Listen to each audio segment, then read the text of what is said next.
In this video, we're going to take our temple project that we modeled in the previous lectures and begin to add more elements to them, exploring such things as materials and textures. So hopefully you have a temple or something similar to this right now, and we're going to talk about adding materials to these objects.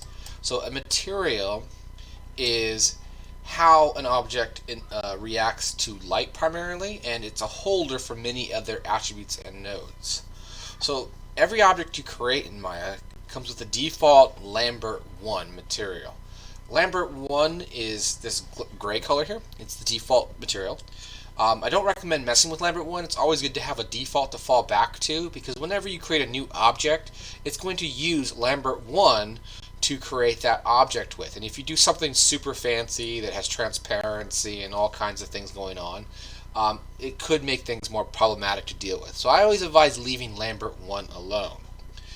Now, a lot of students get hung up on when they put colors on things, that they make the mistake of thinking that they have to make a material for each object. Let's say we wanted all these pillars to be the same color or the same kind of material.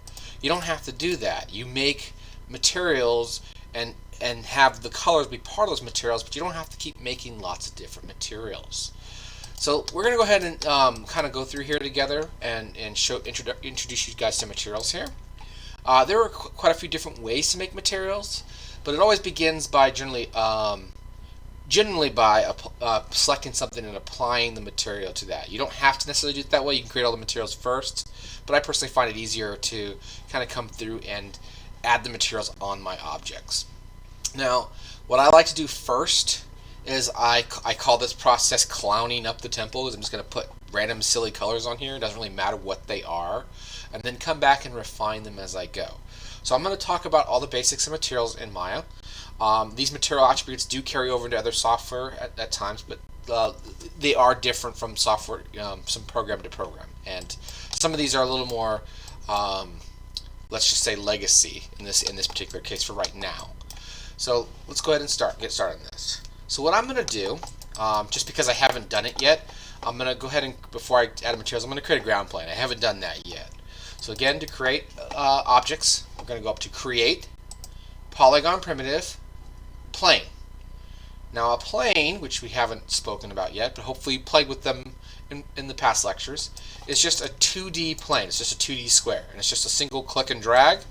And you can see I just big click and drag out here, and there's my plane. And again, I'm going to zero these out because I'm just trying to keep this all even. And if I really want to, I can mess with these numbers. It's not important, but I am just going to mess with them. Again, I'm messing with them in the inputs with 80, height 80 for my particular example. And again, it's gray. It's in the zero. It's all zeroed out. It's on the ground. So it's like a ground plane. That's what I'm going to use this for. And I'm going to go ahead and start with this one. Rename this. Always practice your good naming things. Keeping things named. Doesn't matter what they are, but name things so that way when you look at it in the outliner, you can tell what it is. Because there's several other things as we go down the line where you can only look at things in a list format, and having them not be the default, hundreds of things with default names, it goes a long way to actually name your stuff. Alright, so on the ground plane, I'm going to apply a new material to this. Because everything's getting very gray, obviously. And I love the color gray, but this is a bit too much. So I'm going to go ahead and select the ground and right-click and hold. And again, this brings up that marking menu. That marking menu that we kind of touched on at the very end. And there's a lot of things in here, such as the subcomponent modes. And this is important, but we're going to talk about this in future lectures. Again, I've shown you how to get out of this if you accidentally get into something. Again, if you accidentally turn something blue for some reason, you've got into one of the various subcomponent modes. Again, to get out of that, right-click and hold over the object, hover over object mode, and let go. But also in that same marking menu, and again, I'm going to right-click and hold, are some universal attributes, universal actions we can do. And down here near the very bottom of this dragging marquee here is material attributes, assign new material, assign favorite material, and assign existing material. Material attributes brings up the attributes that are on the object currently. And we will get to that, because I mean, as soon as we apply new material, it should automatically open this for us. So I can skip past that for now, but if you wanted to go back and just check, oh, what were the attributes on that again, this is one way to do it. Assign new material. Assign new material will open up a dialog with a list of a bunch of materials in your scene. This is great later, but I'm going to skip past this one, because what we can do is if we do assign a favorite material, it has a slightly smaller list, which might be easier for beginners to kind of pull from this much smaller list. So in this small list, we have such materials as blend, Lambert, layer shader, Phong, and etc. Now currently, again, everything that's on here is what's called a Lambert material. If I go over Lambert again, it'll create a new Lambert material. So I'm going to go ahead and do that. I'm going to again, I'm just right clicking, holding through this. I'm going to hover over eventually Lambert over here, and I'm going to let go. And by default, it should open up. In this case, it didn't open up the attribute editor. It just opened, well, it did, but it didn't go straight to the material. And that's unfortunate. Which is great, because for you guys, if you get lost, this is a great chance for me to show you how to get to these. So it didn't open up the material by default, but it did add that. And I can tell it added that because in the attribute editor, which we currently are on, if you look over here on the right hand side, this little tab is now selected. Also, the attribute editor is this icon. Again, I don't like describing icons as a instructor. It looks like a bunch of sliders, but I don't know what that is. But there, that's the attribute editor icon. And the attribute editor is a detailed list of a lot of properties that an object has, way more than the channel box has. And they're broken into tabs as well as sections under those tabs. And you can see here that this particular object, in this case, has 4 tabs.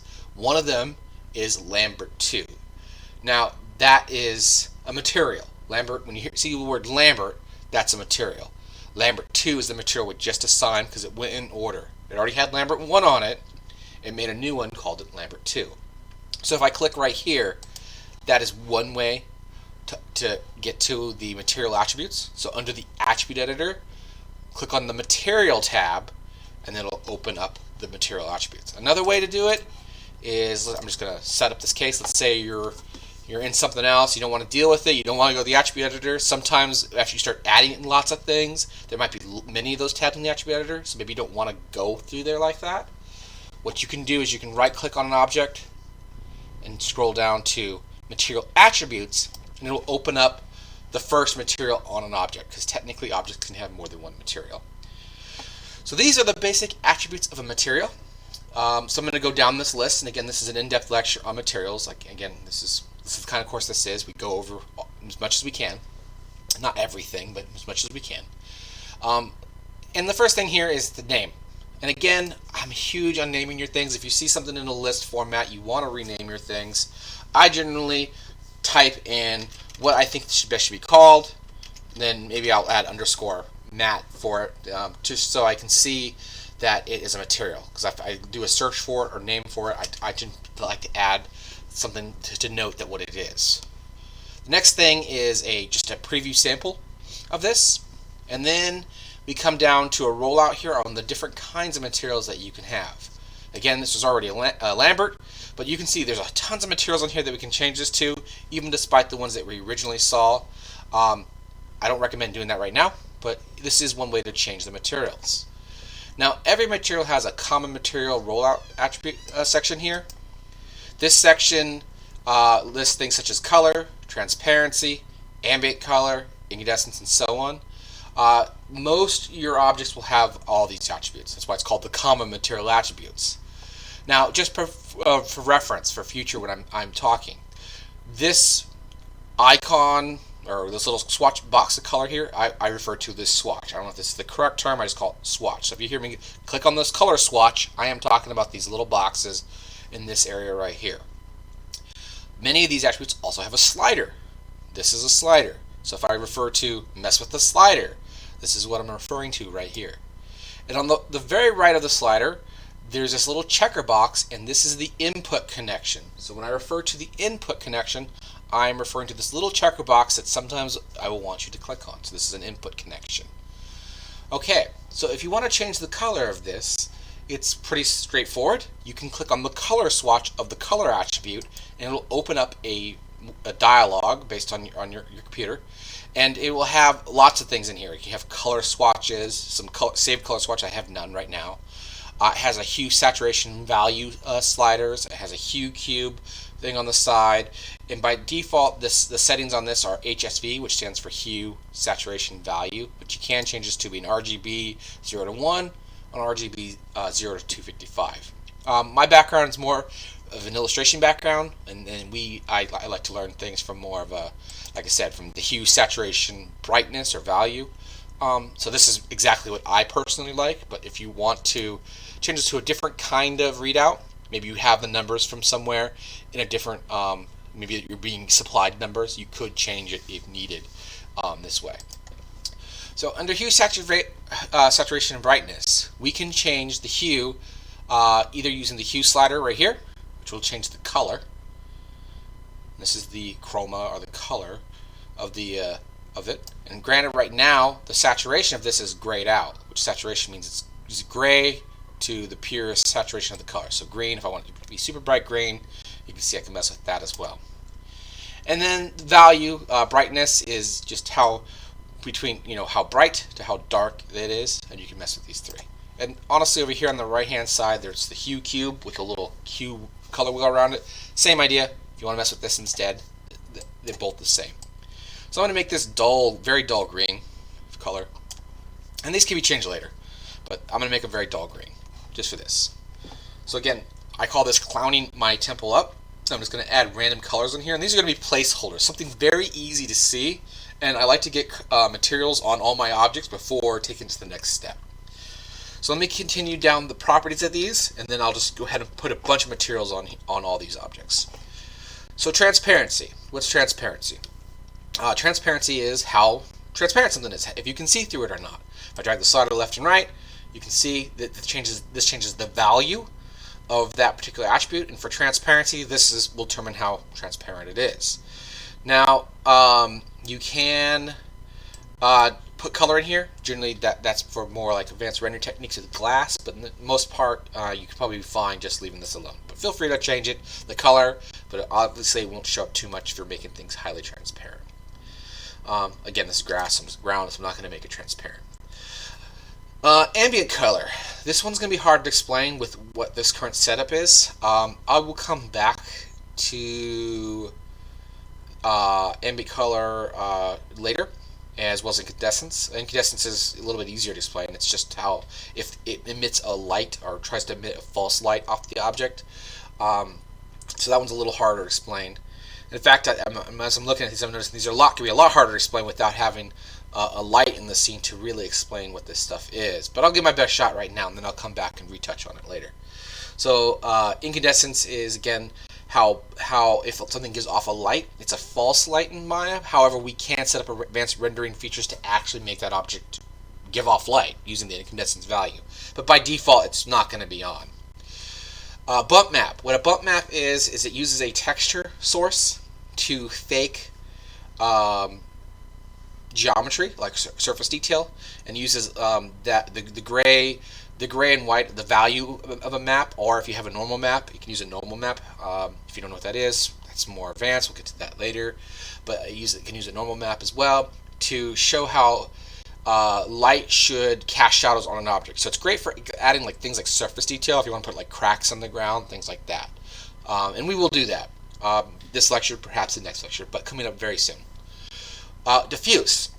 What diffuse is the color of the light, how it retains its light in brightness.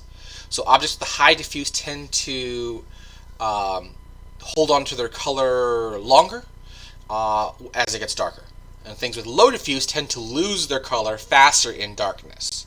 So if you were trying to do this let's just say the quote-unquote right way, if you wanted certain objects to get darker faster when the lights went out or faded, it would have a different diffuse. So things typically that have a low diffuse are things like metal.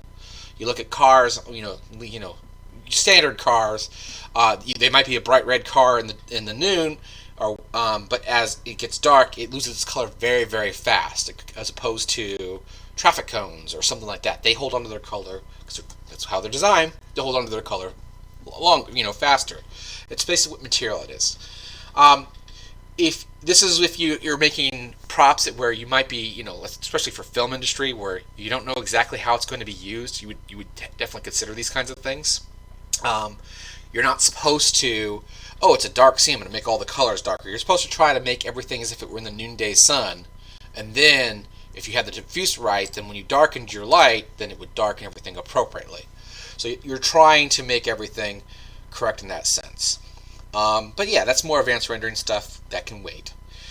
Translucence. I'm going to skip past this because honestly this is good for like candle wax and things like that, but I'm not doing any candle wax in this, so I'm not going to go into detail in this. Translucence, for those that don't know what translucence is, it's something semi-transparent. You can kind of see through it. Candle wax. This is not a good use case for it, but you can also use it for something called subsurface scattering. If you hold your hand up to the sun and look through, the webbing in your hands, you can kind of see through the hands, the glow. But, that kind of stuff. So you could kind of try to do that, but I don't recommend it for this. So those are the standard attributes. So again, this is a Lambert. There are more properties, and each material will be different, but I'm sticking to the common ones for now. Okay, so I'm going to come in here and add that. Then what I'm going to do is I'm going to go ahead and I'm going to, again, clown up my temple here. I'm going to come through here and, you know what? I'm just going to go ahead and right-click, sign new material. Sorry, sign favorite material, because we're sticking to the little drop-down list. And I'll do another Lambert for this bottom piece here. Sure. It creates it over here in the attribute editor, Lambert 3. And again, if you don't see this, right-click on the object, material attributes. I'm going to call this, I don't know, base, or maybe if I find what color it is, I can always come back and rename this. I'm going to call it base _ matte for right now. And I'm just going to make this, I don't know, some sort of very ugly orange color. Sure, that looks good. And again, I'm just getting materials on here. And you know what? Just to kind of to showcase this, let's talk about how we would use this in another place. So like I already decided that I'm going to use this in multiple places. What I think I'm going to do, I'm going to have the base mat, the base here, and this ring around the top that we created. I'm going to have this molding ring be the same material. So they're going to share the same material. And you want to do this as much as you possibly can. If they are going to be the same. If you truly want them to be the same, then you want to use the same material as much as possible. And that way, once I go to change these colors, because these are obviously not finalized colors, they will both update automatically. I don't have to go select one and do another. And this will be very valuable when we go to do it on the pillars. Okay, so I'm going to go ahead and select this. I'm going to jump up here to this top one, and now I'm not creating a new material. It's like I don't want to make an orange and try to find this exact orange. I'm going to use the exact same orange-like color that I have here. So I'm going to right-click and hold on this instead, and I'm going to go down to Assign Existing Materials. And you can see, this is another reason why we renamed them, because it's giving you a names of them. And I know it's hard to read on the screen, but I'm going to scroll back to whatever I named my material. In this case, I named it Base Mat, which that'll probably change. But I'm going to click on Base Mat and let go. And then you can see it assigns that. Now I have two things using the same material.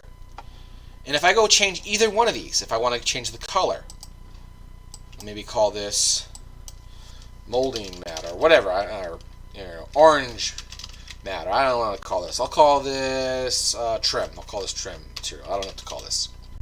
And then I want the trim to be a different color. I can click on the color swatch. Again, I'll make it just this thing hideous. Bright pink, or maybe I'll make it cyan blue or something really ugly for right now. Again, I call this clowning at my temple. Alright, so you can see whenever I change one, it will change the other. If you wanted to, for some reason, to break that connection, you want something to be different, you can just reassign another material on top of it, or assign another existing material you already have on top of it. So if I wanted to, for some reason, to separate these, again, if I want this one to be different, I'll right click and hold. I only have two materials right now, or maybe I want to go back to the default gray. Assign existing material, Lambert 1, I can go back. If I want to change it back to the blue, assign existing material.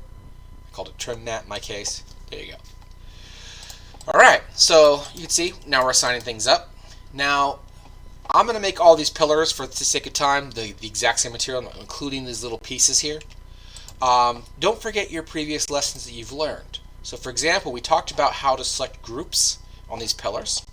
So if I hover my camera to where I'm looking at this from the side and drag a little marquee box around here and just hit one object at the very least in each pillar, I will select a single piece.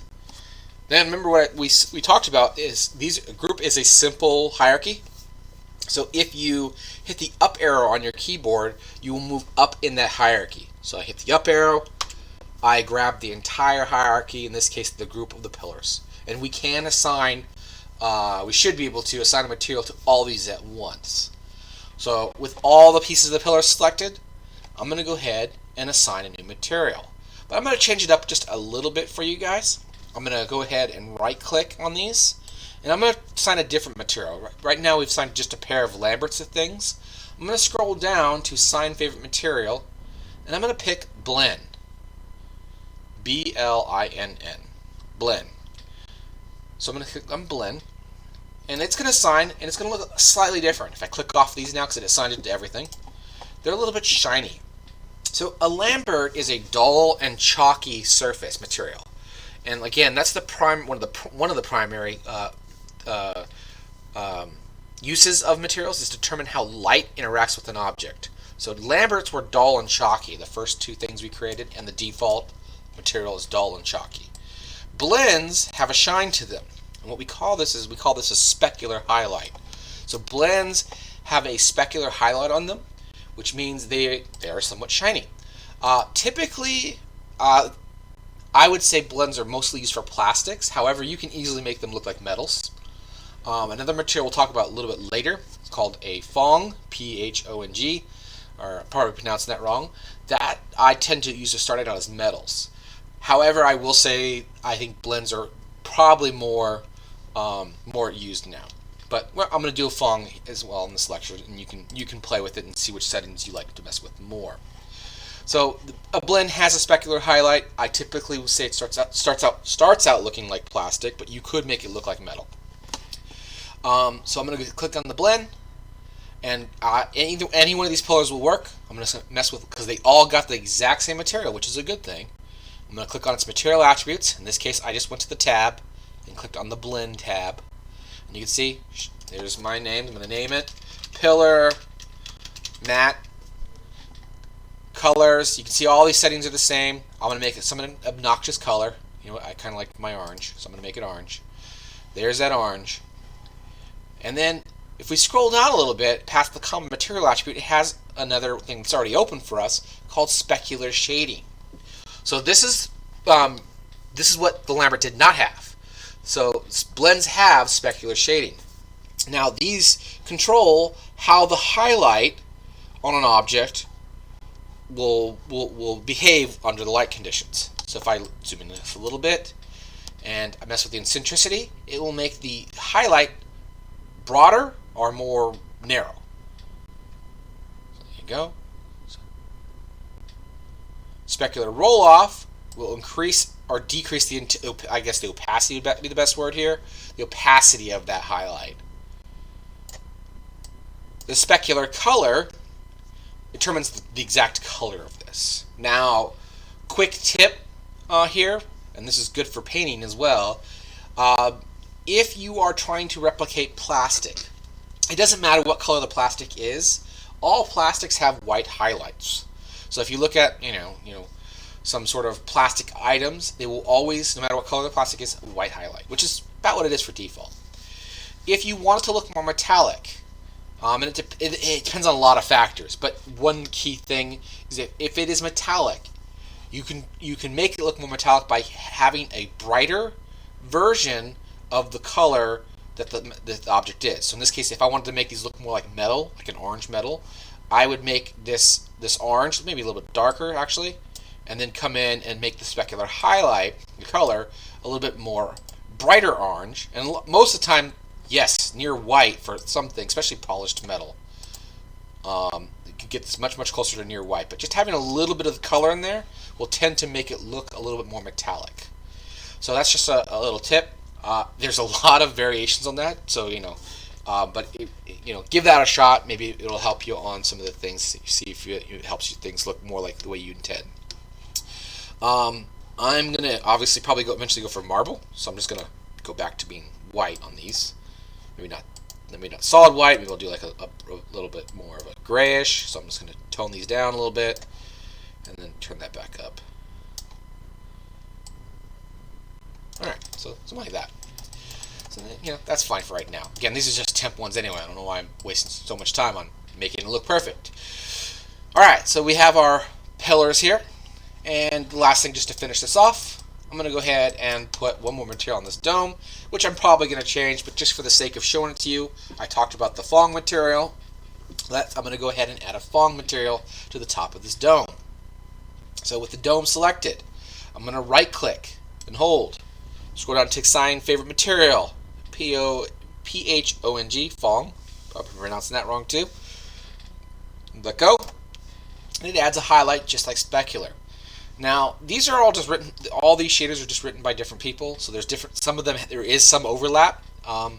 Fong is the other more. Like I said, I think honestly, I have to I have to look into it, but I honestly think this one's kind of fading away. Blend seems to be the more predominant one, but it has the common material attributes, and it also has some specular ones. What this one is good for, it has a cosine power, which you can get much more like narrow highlights with. Broad highlight, so you can play with that. It's just a different way of doing this, so you can get very shiny things, like a very polished one.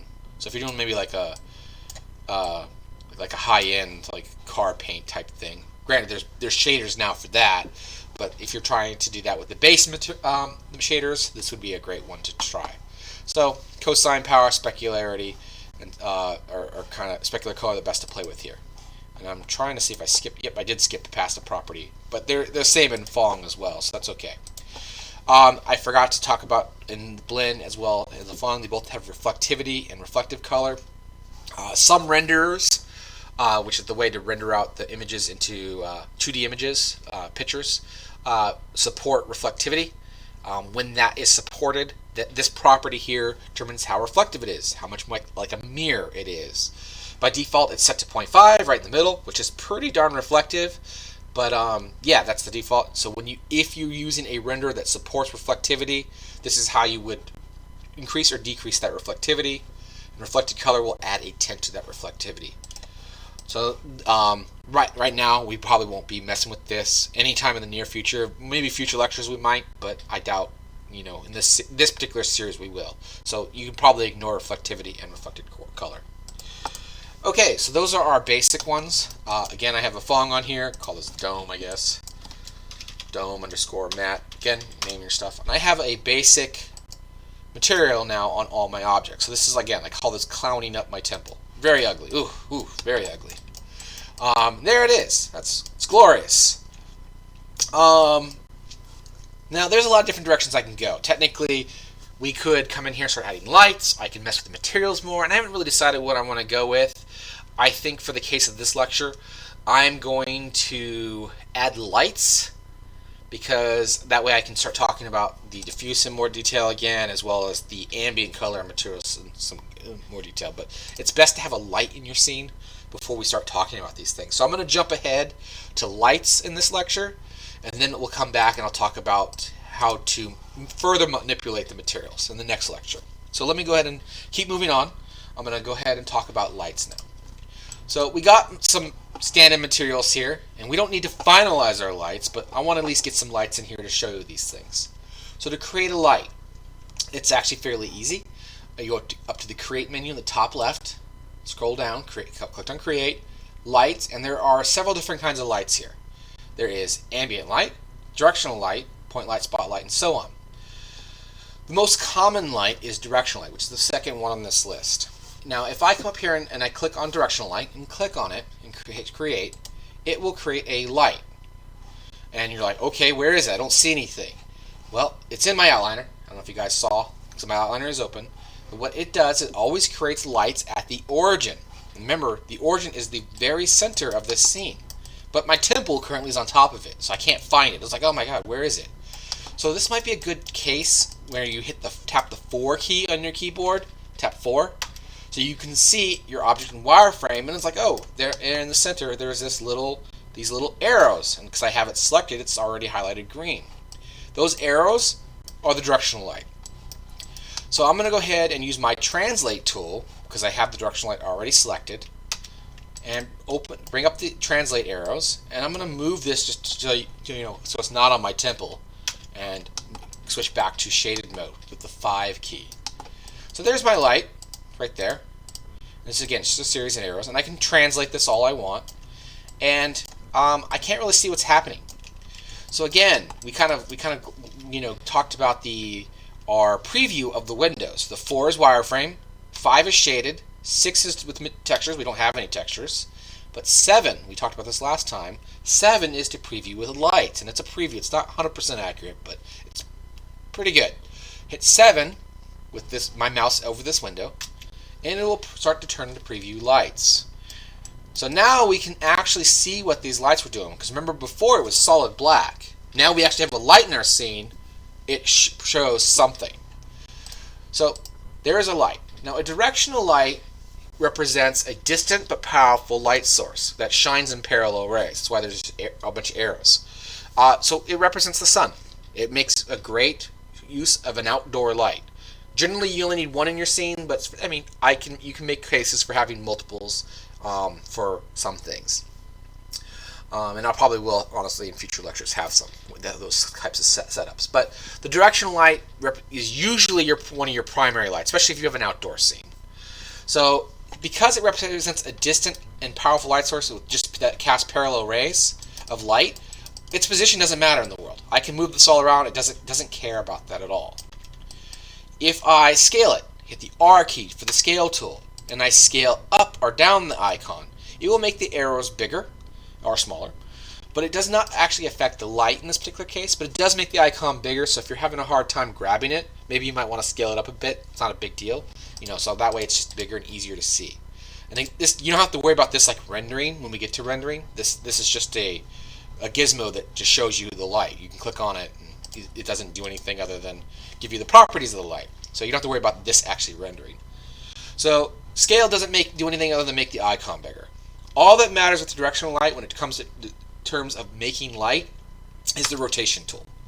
So if I use the rotation tool, I can change the direction how this thing is shining the lights in the world. And again, you can work through this however you want, but you can see there it goes. So I'm just going to do something like that, something straightforward right there. So the light is shining down on the object. We have a shaded side. So many directions we can go here. I'm going to go ahead and finish up the directional light first, and then I'll go back to the materials. Because like I said, I wanted to get one directional light in the scene so I could talk about the materials and show you how that affects them. Alright, so the directional light in the attribute editor has very few attributes. It has the kind of light it is, which we already should know because we created it, directional light. But you can change it here. We have the color, so if you want to make this light be a different color, you can. And again, swatch, slider, input. So if I click on the swatch, I want to change the color, make it, this is going to be awful, but I'll change it to bright pink. You can see how it changes to bright pink. Very psychedelic looking there. Very crazy. Alright, I'm going to change this back to white. There we go. Just leave that alone.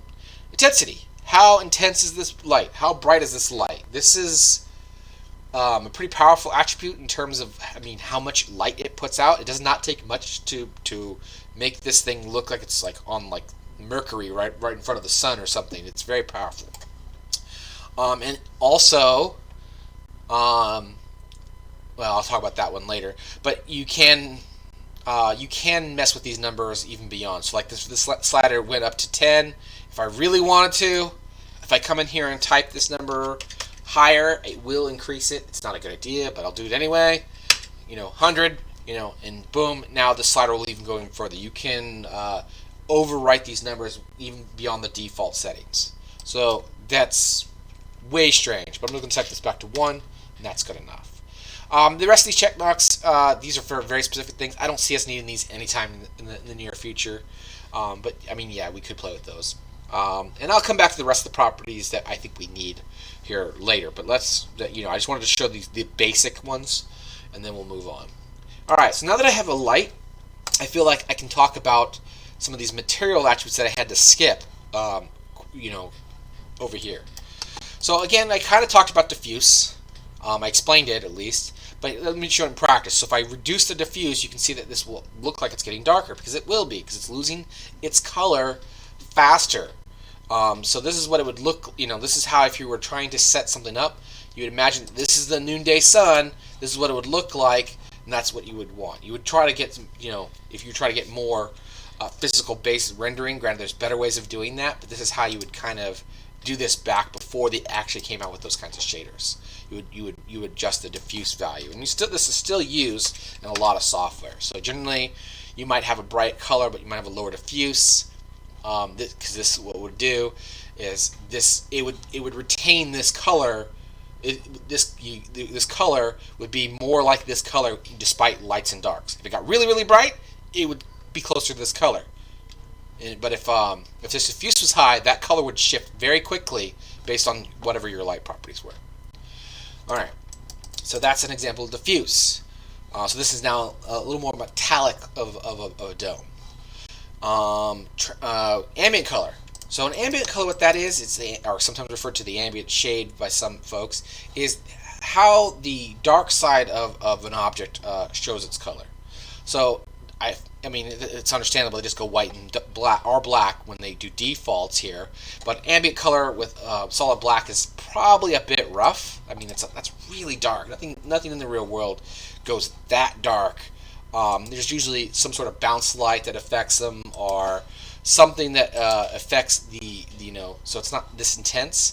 But because this is a CG world, they do represent try to represent the physics of the world, light and all that things, but because they're not trying, at least by default, show it accurately, they're just trying to give you as many options as you possibly can. You kind of have to come and fine tune these things. So for example, ambient color, I would probably up this color a little bit, but you don't want to go too far. So if I up this just a little bit, you can see that it's not solid black. Honestly, I feel that reads a lot better. There are ways to do with lights too, but I prefer to put it on my materials. So I come here on ambient color. I'm going to increase the ambient color of my pillars a little bit as well, just a little bit. So just a very little, just very, very, very little. So that's what ambient color is. Like I said, I think it's easier to show you that than try to explain it beforehand. Okay, so I'm going to go ahead and finish up lights, because there's more lights, and then we'll do the materials in another lecture, because there's a lot that we can go there too. Okay, so this light right now is not, it's missing something, and I always ask my students this, and like, what is this missing? And they get a lot of good answers. But right off the bat, it's not casting shadows. You can see like, oh, where's the shadows? If we were to render this, it would not show the shadows. Technically, we could preview it, and it would, ironically, preview with shadows, but it would not actually render the shadows at all. To preview the shadows, it's this icon right here. It looks like a little blue circle with this like kind of gray. This is why I don't like icons. Gray little cast shadow on the left-hand side. That's what that is. If I click on this, you can see it will now preview with shadows. This, however, is a lie. If I were to render this out, it would not actually render with the shadows. And I haven't talked about rendering yet, but this would not be here. So this would not render out. So we need to turn this on. And generally what I recommend is you only turn it on for one light, your primary light. So Maya by default leaves it off on all your lights because it doesn't want you creating a bunch of lights with a bunch of shadows. So you turn them on one at a time. So if I select the light and I go over to shadows, there is a shadows attributes in here. There are two kinds of shadows that it comes with. One uses by default now is ray trace shadows, and the other one is depth map shadows. We will talk about ray trace shadows later. These are definitely the better ones in the long run, but I'm going to go with the simplistic ones because more than likely your computers are not going to be set up or at least for this project, not going to be set up to do ray trace shadows. I'm playing it safe here, so I don't know what you guys installed. I'm going to click on Use Depth Map Shadows. Now, depth map shadows, again, are not as good as ray trace shadows, but I can guarantee you they will work. So if I click on this, you can see that this got very ugly. And what depth map shadows are is they use basically a map, a texture map, to fake the shadows on here. It's ray casting the light, hits the object, says, okay, I'm going to put the shadow here. And you see a couple attributes to pay attention to here right off the bat are resolution. This determines what size that texture is. By default, it just does 512, which is fine. It's a little rough, but the bigger the shadow is, the bigger this texture needs to be. And I'm just going to skip past the ones you need, most important ones here. There's also filter size. Filter size is, in Maya, it means blur. So here's a tip for you. I advise maybe taking a quick note on this. If you want a sharp shadow, a very sharp shadow, you increase the resolution. And I typically stick in powers of 2, but let's say 2048, high resolution. You can see just by my preview, it got a little bit sharper already. And a low filter size. So high resolution, low filter size for sharp shadows. If you want a soft shadow, you want a low resolution. And I go back down to 512. That was actually kind of a low resolution for this. And you want a high filter size. And again, filter size is in whole integers. 1, 2, 3, 4, and 5. So I just ran this up. You can see how it blurs the shadow. Now again, these aren't the greatest shadows, but for right now, I just want to get you guys having some shadows. So you can mess with this. Again, if you want sharp shadows, high resolution, low filter size. If you want soft, blobby shadows, low resolution, high filter size. Now, another thing, again, this is back to how it makes it either solid white or black. Again, this is the abyss, the dark abyss of shadows. We don't want this. We'll probably lighten this up to like a grayish color. And you can see, there it is. So that turns on the shadow. These shadows do not support basically like the fading out from an object. Because technically, if you were doing painting, it should be darkest here and then kind of fades. These shadows don't support that. These are very simplistic shadows. But if you can't get shadows to work, because I'm not sure what renders you guys are using, I can guarantee you that these should work, ray depth map shadows. When we get more advanced rendering lectures, we will talk about ray trace shadows as well. But for now, there's that one. Alright, so you can see, there's my light. It is casting shadows. If we create more lights, either we can turn these on or off to make them cast shadows or not cast shadows as well. And this is, again, found under the light attribute settings. You need to roll out the shadows property. Put a chevron pointing down to open that out. Okay, so I'm going to go ahead and go through a couple of these other lights here real quick, and then we'll call that into this particular lecture. So again, the default light we started with was the directional light. That is an outdoor light. We can change it right here instead of going up through create. And again, that's fine. You want to do that, but I want to test this out with just one light. So I'm going to change the light type right here. You can see there's a lot more options in here, so let's make sure we pick the right ones. There's a lot of fancier lights that we're not ready for yet, but we're going to stick to the basic lights, which are at the bottom of this particular list. So we did directional light. We're going to do next. We're going to do point light. So if I change this to a point light, the icon will change, and of course, because I have my shadows on, everything else is going to change as well. Now, a point light is an omnidirectional light. Best case scenario, best case example is it's a light bulb. And for this particular one, you can't really scale it, so it doesn't do anything if you scale it. I'm pretty sure you can't even make the icon any bigger. So yeah, it just scales, doesn't do anything. You can rotate it again, but it's not going to do anything. All the point light cares about is its position. So if I move this around, we can get very interesting placement of the lights. And in this case, because I already have shadows on, we can get cool things. So it's like, ooh, it's pretty spooky looking. That's cool. You can do a lot of things with that. Now, directional lights didn't have this next property I'm going to talk about, but most of the other lights that I will talk about will have this other property called decay rate. Now, decay rate, what that represents in Maya, is light is kind of like photon energy. Ooh, getting all sciencey on you. So light actually loses its energy as it goes over a certain distance. The popular example I like to use is a flashlight in the woods. Your flashlight doesn't shine through the entire woods. It loses energy. And that's represented by decay rate. So if we click on this downward pointing arrow, there are three kinds of decay rates: linear, quadratic, and cubic. And these are the most cubic is the most accurate but the most performance hit. Linear is the least accurate but the least performance of a hit, and quadratic is something in between. I generally just settle for linear, but you can try these other ones out. And as soon as I turn this on, it will turn on a decay rate for the light. And what that will do is light will get much darker, but it's a lot more accurate. So like if you look at this right now, I haven't switched it yet, but you can see how this point light is hitting all the corners. It's definitely brighter here. It has a hot spot, but it's hitting. There is a certain spot where this value, this corner right here, and this corner over here, they're pretty much the same. So if I turn on a decay rate, and again now I'm going to click on linear, you will see the light gets way, way, way darker. So it's a lot more accurate to a real world light, but these properties are a lot darker, and the intensity values are way different. So if you were using decay rate, the intensity numbers are completely different than if you're not using a decay rate. If you're not using a decay rate, the numbers are pretty much near what I would advise if you're not using a decay rate, that all your lights in your scene add up to about 1. If you are using decay rates, any sort of decay rates, you have to basically play with it, because now we are depending on how big your scene is, all these other variables, and you really just got to just increase these numbers and play with them. Because again, I can't give you actual numbers here, because if you made your scene a different size than mine, that would affect this, because it's actually measuring out distances and things like that. So that is using decay rates. Photographers call this using pools of light. It looks nice.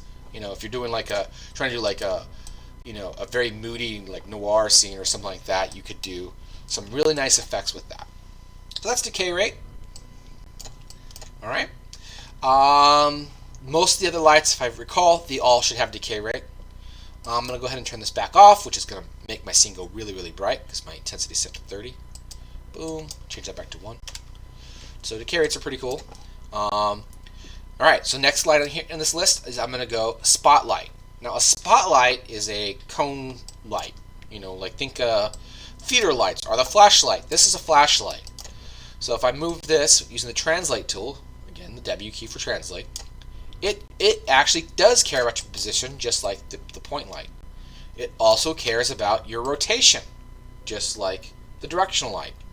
It does not care about your scale though. You can again make the icon bigger or smaller, however you want. Now, yes, you can do lots of cool things with this. I'm going to talk about some of them, or most of them, but not all of them. So if I do my lights here, I can sit here and translate and rotate this, and you can see I'm kind of having a hard time getting this the way I want.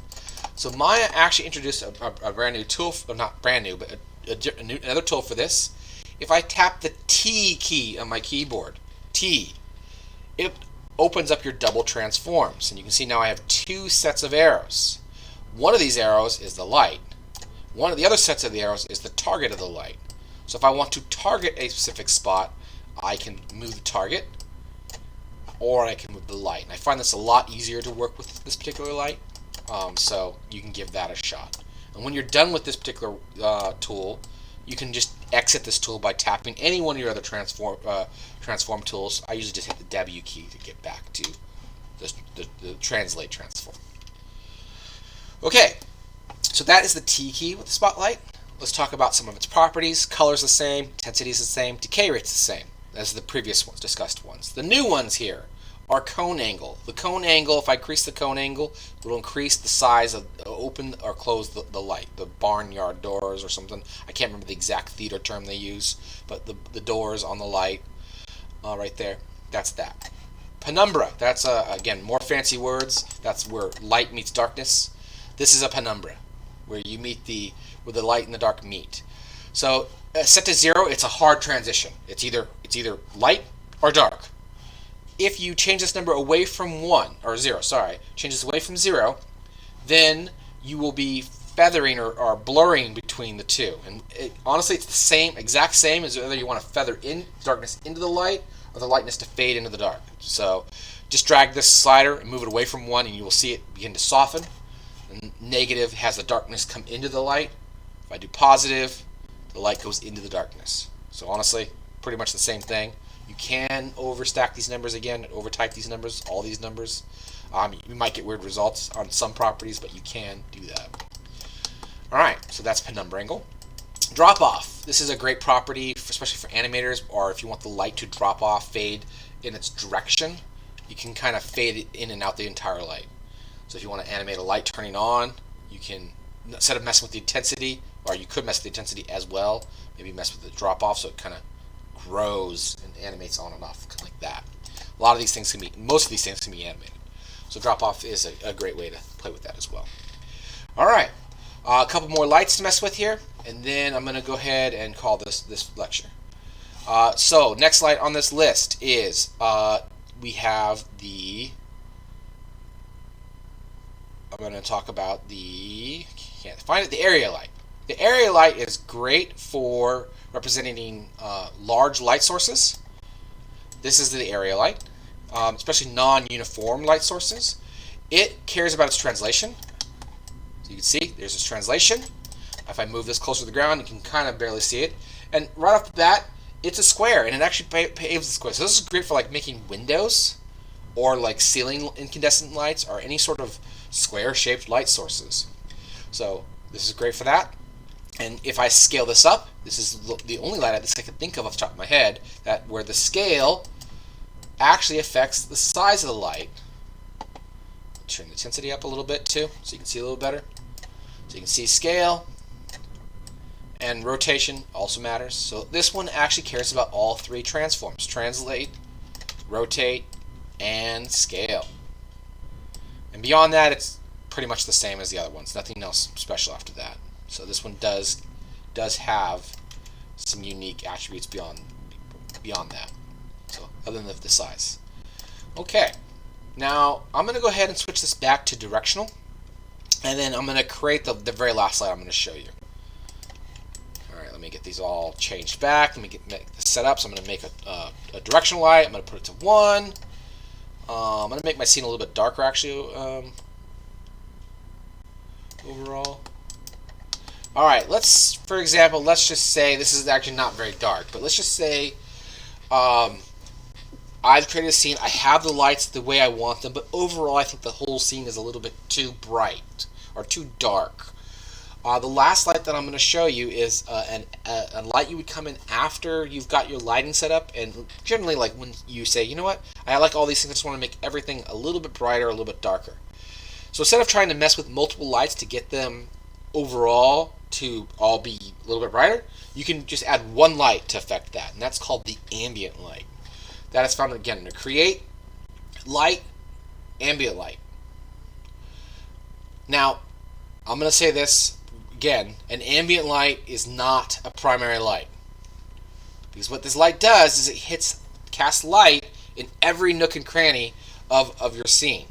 So it will flatten everything out. But again, it's very useful at a very low intensity to overall brighten or overall darken your scenes. So if I click on ambient light and create it, you see really toon-like shader here, which is actually, again, pretty popular in toons.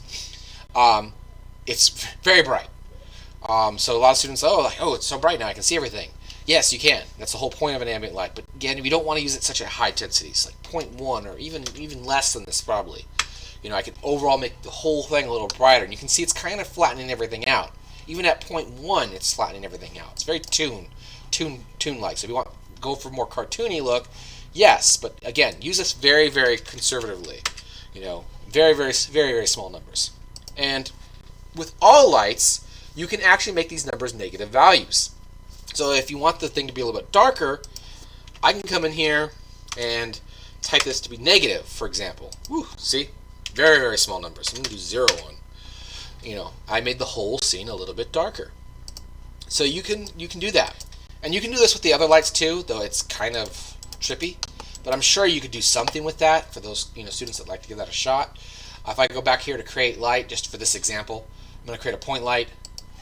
I got a point light in the middle of my scene. There's my point light. Yeah, you can see it's casting its light. That's great.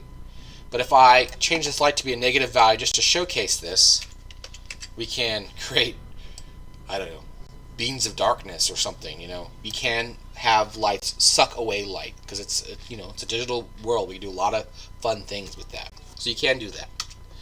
Okay, so we talked about lights in here. I'm gonna get my lights called finalized. I deleted my ambient light. I'm gonna increase my directional light here a little bit. Go back to 1. One last thing.